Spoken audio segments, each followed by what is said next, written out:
Bloomberg Audio Studios. Podcasts, radio, news. One other stock we're watching is Motorola Solutions.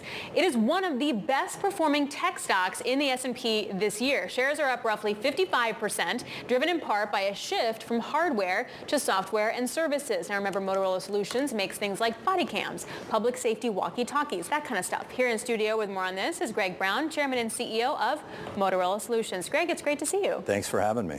So how is this transition going? Like, it's really about services and software, out of hardware, better margin. How do you see that happening over the next year? Well, so take a step back. We just printed a great Q3. We had record orders across all three technologies. Forget about hardware and software for a minute and think of it about public safety and enterprise security. So we are the leading provider of public safety emergency communications networks, NYPD, FDNY, Chicago, and the like. There are about 13,000 of these emergency or enterprise mission critical networks around the world. As that footprint, Alix, expands, that's a good thing. Because what we do then is we monetize different levels of services on those networks, and we have device refresh. You call them walkie-talkies, we call them radios, but the... walkie-talkies sound cooler, by the way. They do. Well, okay. People get it. They go radio. I don't understand. Well, didn't Motorola invent the walkie-talkie? Indeed. Actually, It was originally called the handy-talkie, but yes. But now we call them radios. But irrespective of that, fair enough. They last about 8 years, plus or minus. So we do device refresh. We now have LTE, 4G, 5G, dual-banded on these LMR walkie-talkies. So we have broader reach, software over-the-air reprogramming. Margins are up, cash flows up, total backlog we anticipate being up. And look, at the end of the day, we broke up Motorola. We are about safety and security. Those needs are as high as ever, and our end user markets are vibrant. So it's good. Okay, it's a pitch, good pitch. Where does M&A play in that? Are we looking at tuck-in deals, or are you going to have some transformative stuff to really build up some of those I think aspects? It's played historically in both. We've done about 40 deals in the last decade. 2 of them of $1 billion or more, a little bit more consequential. The rest, I guess you would characterize as tuck-ins. We sit now with a market cap of $80 billion. We're generating $2.3 billion in operating cash flow. We've got the best net debt to EBITDA, so we have dry powder. We don't have any short-term financing. So I think M&A does play a key role going forward.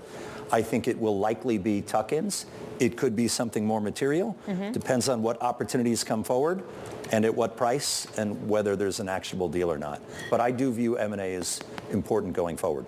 And you've done pretty well with that over your tenure as CEO. I think 1,500% shareholder return is nothing to sneeze at. Since 1/1/11, exactly. So what is next for Motorola Solutions? As I think about your business, I have to think about AI as well. Sure. Obviously, it's almost synonymous now with cloud. How do you put AI to work at Motorola Solutions? We're doing it now.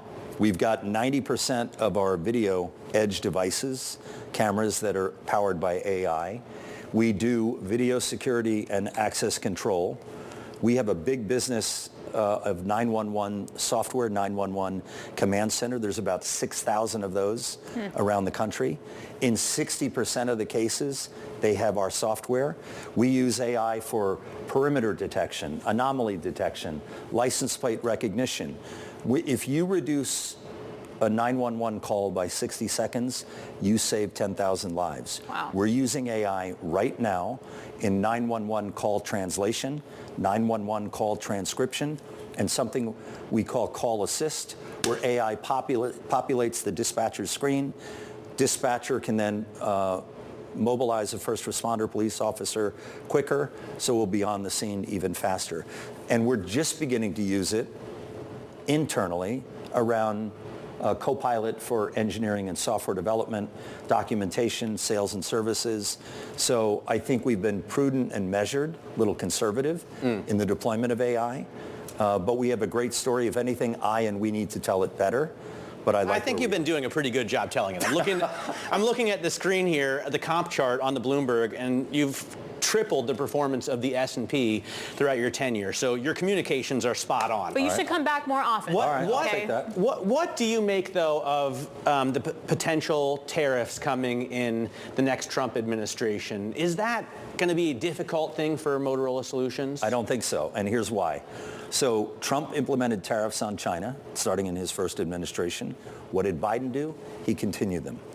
So I know the administration has talked about widespread tariffs. I see Howard Lutnick just got the Commerce Secretary. By the way, I like Howard. I think he's a smart guy. He's created a lot of value at Cantor Fitzgerald. I think he will be progressive and aggressive.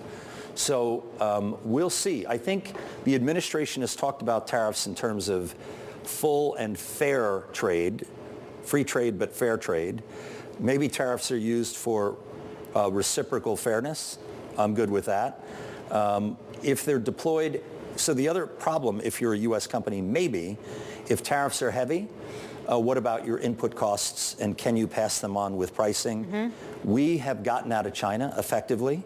We sued two Chinese companies. We're the only American company to do that. Huawei, initially, we settled. We're in our 7th year of litigation with Hytera that stole trade secrets, source code, patent infringement. And therefore, we've re-architected supply chain. We've done more dual sourcing. So irrespective of what the tariff landscape is, I believe MSI can navigate it. But I think the administration coming in has a lot of creative, disruptive, and aggressive thoughts, and we'll see how it plays out. Flip it. Does the Trump administration mean more business and more end-user demand for you? I think the Trump administration is favorable in that he's been very strident and supportive of police. He believes big city crime ought to be reduced. He believes we should secure the border and build the wall. The wall's not just physical, it's digital. It's more border control agents. That's favorable. We've got predictability in the corporate tax rate. Maybe we get codification and certainty in the R&D tax rate.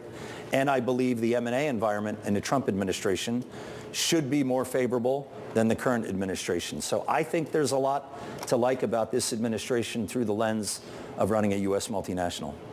Greg, great to have you here in the studio. Thanks for having me. Next time you come by, join me at 9 a.m. Okay. Or on that's Open early. Interest. Or that's early. Come at 3. Okay, Greg Brown is the CEO and Thanks, chairman of Motorola Solutions.